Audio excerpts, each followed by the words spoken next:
Shamps and giggles, history, news, views, and reviews from a black perspective. Shamps and giggles back for 2024. Oh my lord.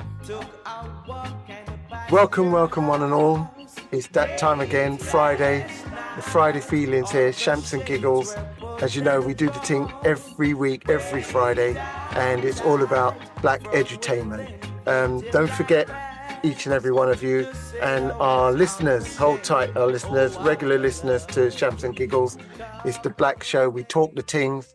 We don't mix our words, but we just talk. The main thing is, don't forget, you can catch us on our Facebook page, which is Shamps and Giggles on Facebook. We're on Instagram. We're on YouTube. We're on TikTok. So please get in touch with us. Listen through our channels and also on the radio. We're on Black Cultural Radio on a Monday. We're on Rhythm Connection Radio on a Tuesday. On a Wednesday, we're on Rock Solid. Thursday, Black Culture Radio again. On Friday, we have a break on a Friday. On Saturday, we're on a Saturday, we're on Slam Radio and Rock Solid again on Saturday as well. So we're two shows on there, Rock Solid and Slam Radio.co.uk on Saturday, and then Rhythm Connection on a Sunday. And also, we're also on, sorry, I'm hoping that you guys can hear me. So, so don't forget, ladies and gentlemen, catch us on those radio shows if you can't. But listening to us live, we're there, yeah? We're nice, we're ready for you. And today, I've got to talk about the condolences. We're on Galaxy Radio as well. So I've got to talk about the condolences. So the first condolences is going out. And everybody knows what's happened here is a gentleman, Jay Slater. We mentioned him on the show previous. That's when they didn't find his body, but now, sadly, they have found his body. And it's reported on the news that he fell. Well, they're not sure how he fell, but they found his body near to where his last mobile phone signal was received. So he wasn't far from where the last communication was. So condolences goes out to his family. Also, you would have heard on the news, a young lady, talented Shannen Doherty, 53 years old, and most people would have known her from, well, back in the day, depending on your age, Beverly 90210. Beverly Hills 90210. Yeah. See? Yeah, it's because I've got a speech impediment, so it's Beverly Hills 90210. So yeah, so Shannen Doherty, 53.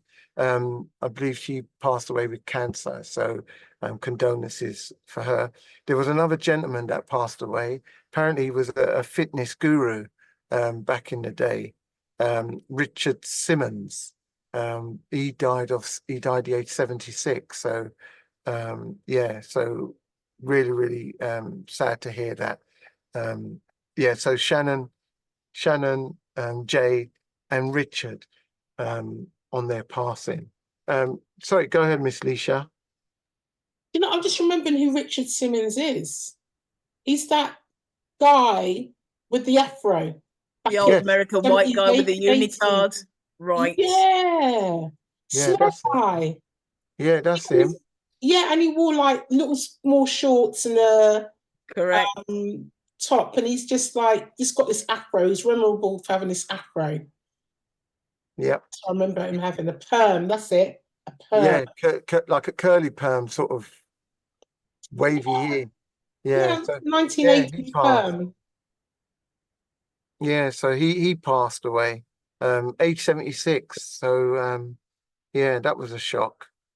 And following on from the condolences side, you remember, it's all over the news about the two gentlemen that was found in a suitcase on the bridge, that the perpetrator left on the bridge and then absconded.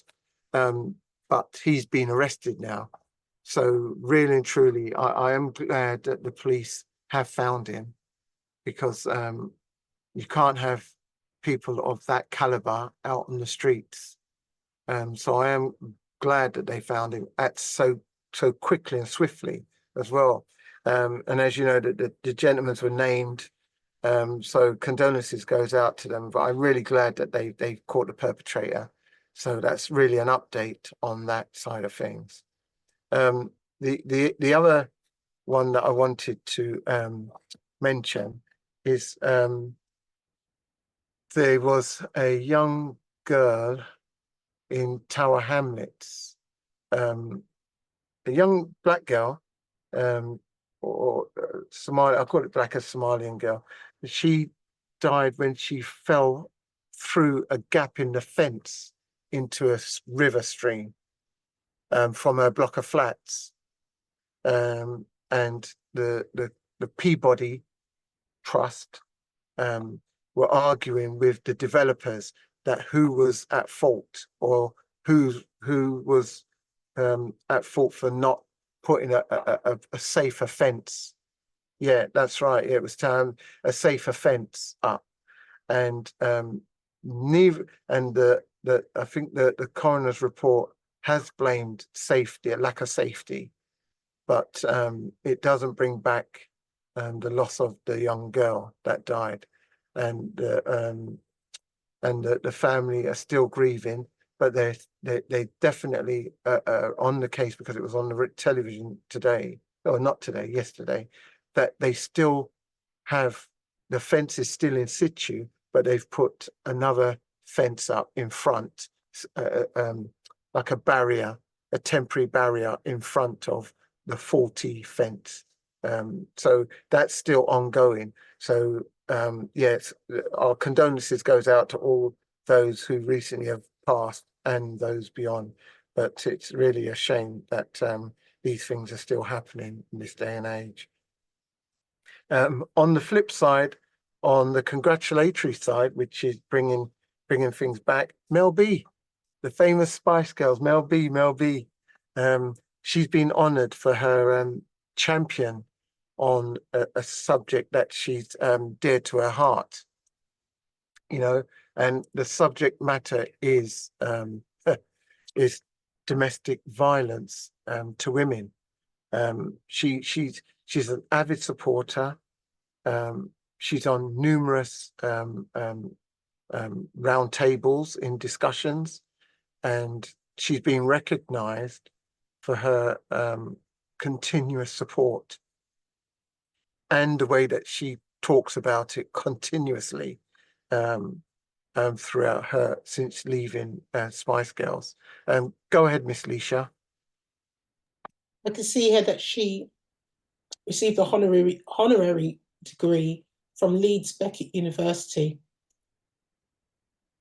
Yeah. And she's a campaigner for domestic abuse because she experienced domestic abuse herself from previous relationships. Yeah, and that just shows the level of compassion she has for other women that are going through the same or similar abuse. So I'm glad that they've recognised her, and it needs more media coverage, because these things are still going on. It's still in society, which it needs to be eradicated. So the more people talk about it, there's help out there, listeners, and that's why we're avid supporters of Talking the Ting. Go ahead, Pinky. Yeah, I was going to say that she's definitely a survivor, Mel B. Well done for Mel B getting her distinction, because she has fought long and hard for domestic violence, as with quite a few other organisations. But yeah, you know, she deserves it. I hope it can teach some of the American men and the British men as well. You know, keep your hands to yourself. Yeah, it's such a disease I call it a disease. Yes. So sorry, Pinky. Thank you very much. Go ahead, Miss Leisha. Yeah, so domestic abuse isn't just physical, so it could be financial, it could be also emotional, mental, verbal abuse as well. And there are others as well, other ways to be abusive.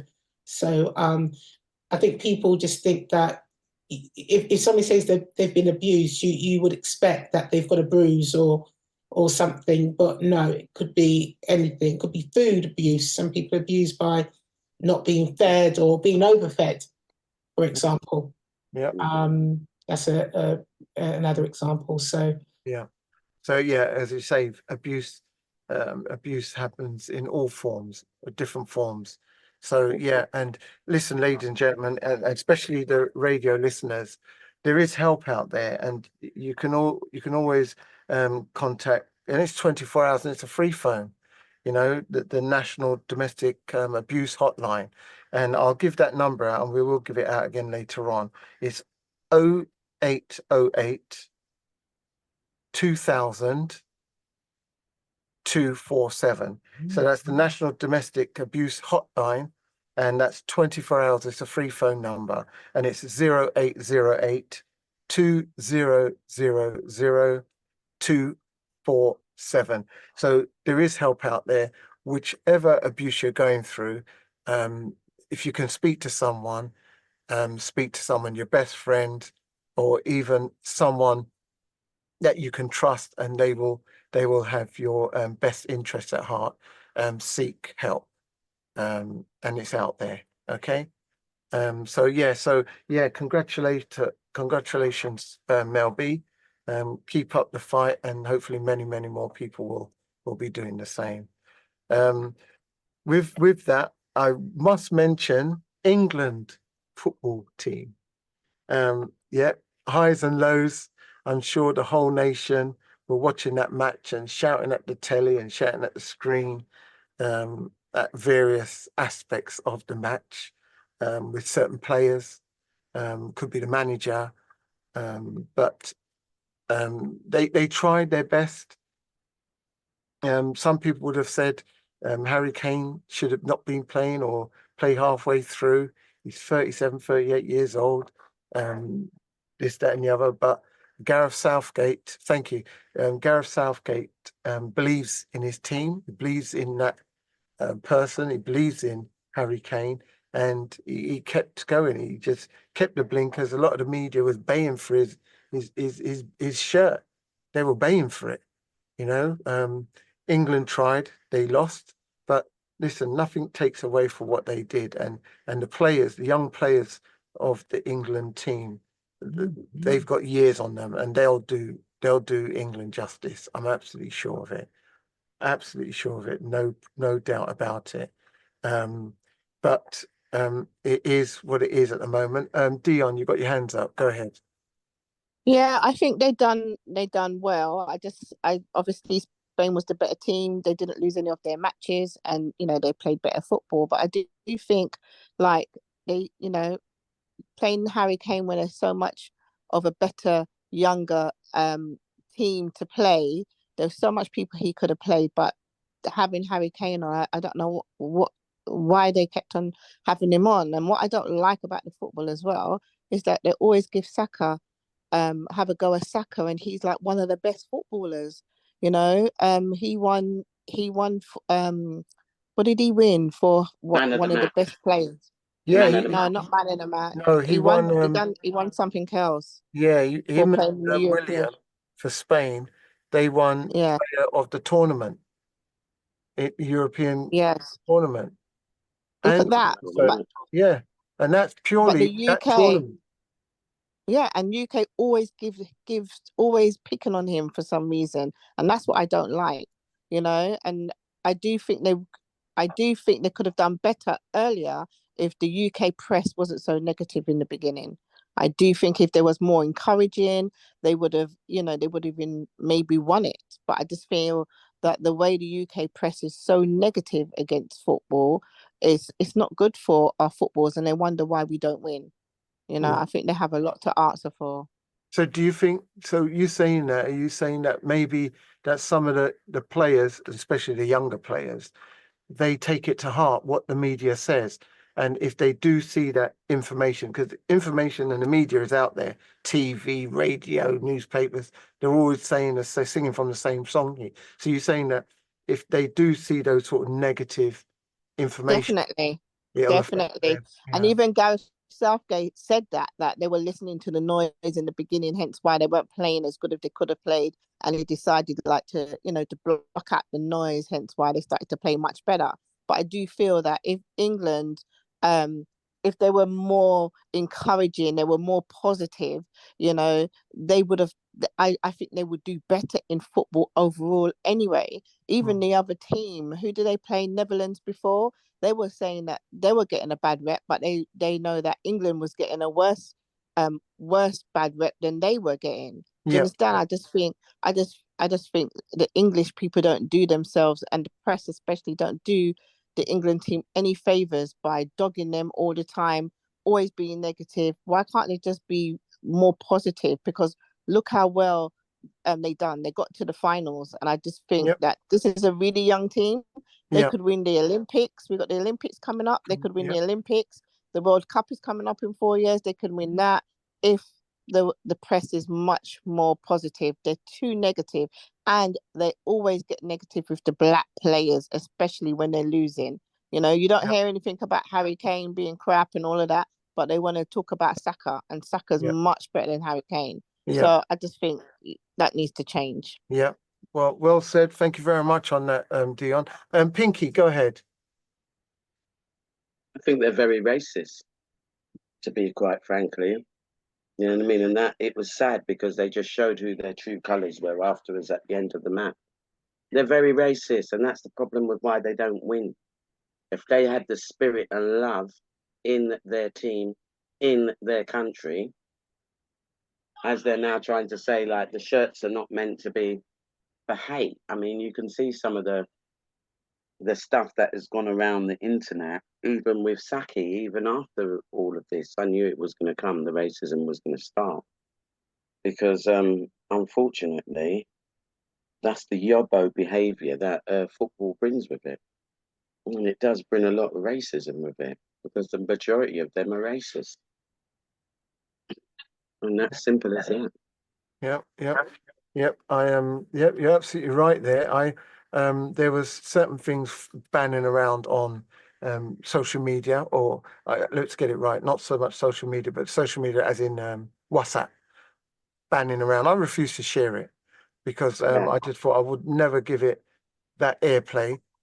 Saka's a brilliant player. He would not have been nominated as the player of the tournament if they thought that he didn't play well, and he's a very young, talented football player, and he has a heart, and things that go around, yes, it may affect him. However, he's got that belief within him, because there's another WhatsApp going around on media, is that he's showing his side of how he is.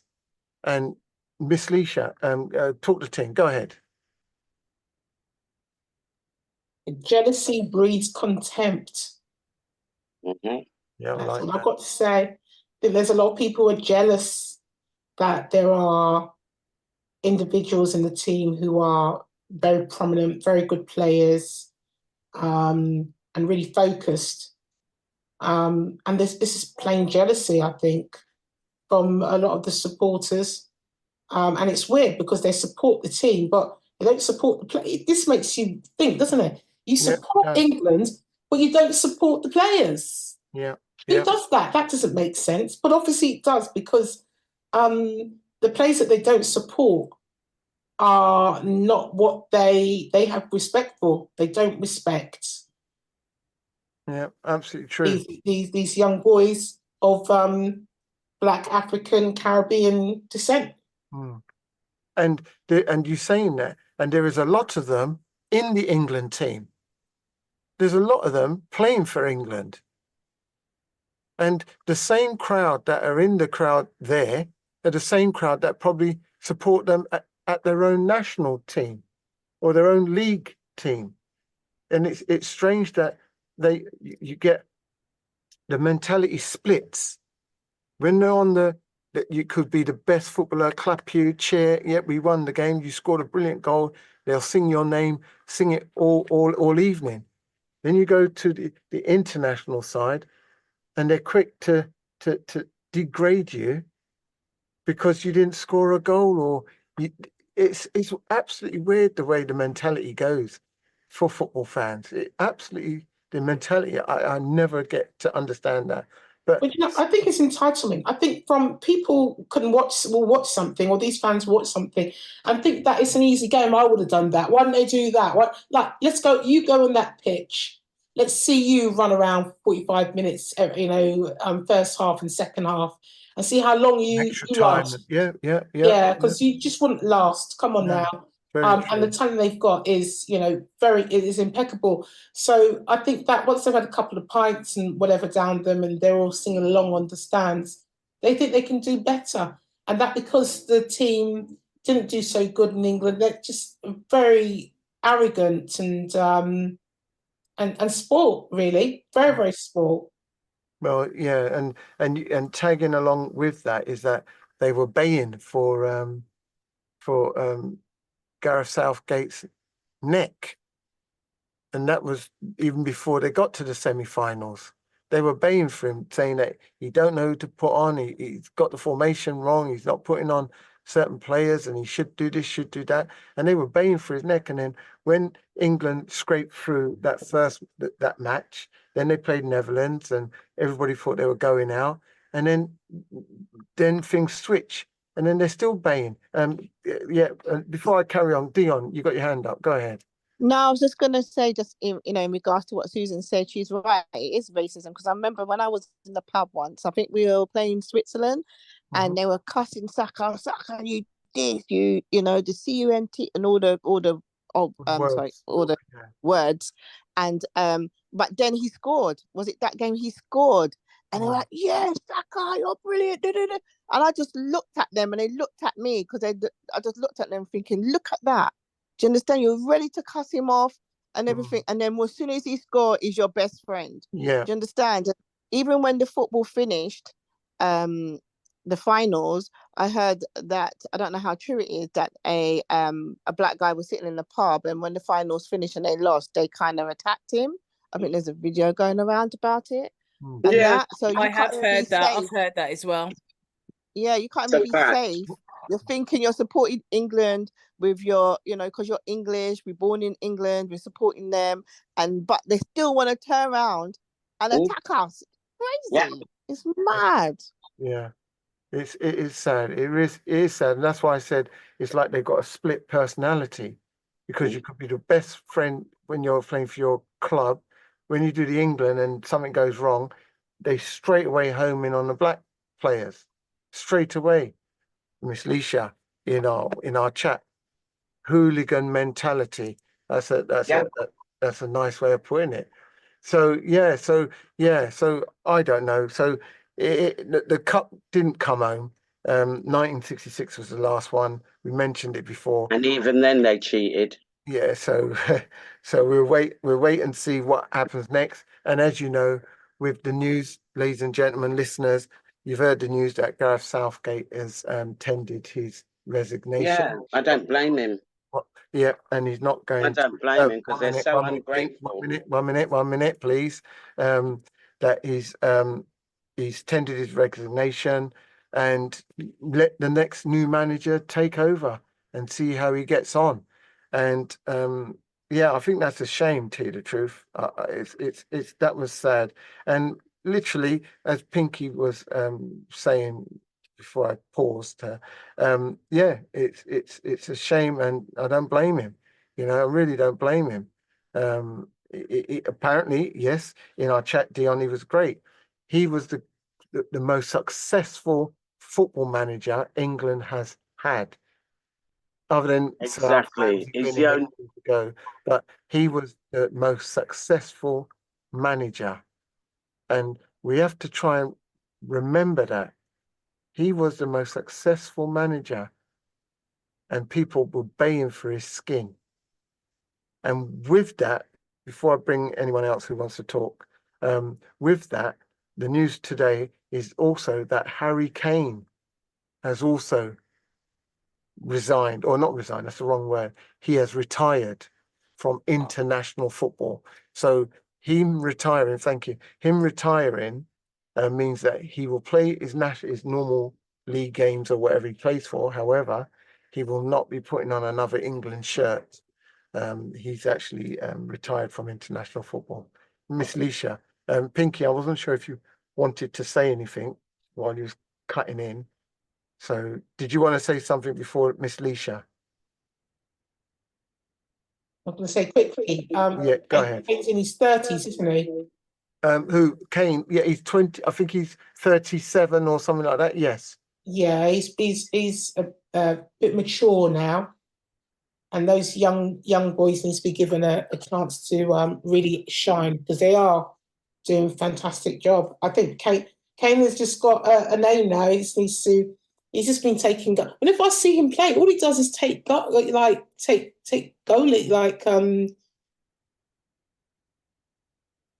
like free kicks. That's what he does, isn't he? He does free kicks and he does penalties for And England. penalties. That's what he However, does. saying that, yes, I know listeners, you'll be saying Harry Kane, this, that, and he's brilliant, this, that, and the other. However, yes, he takes penalties.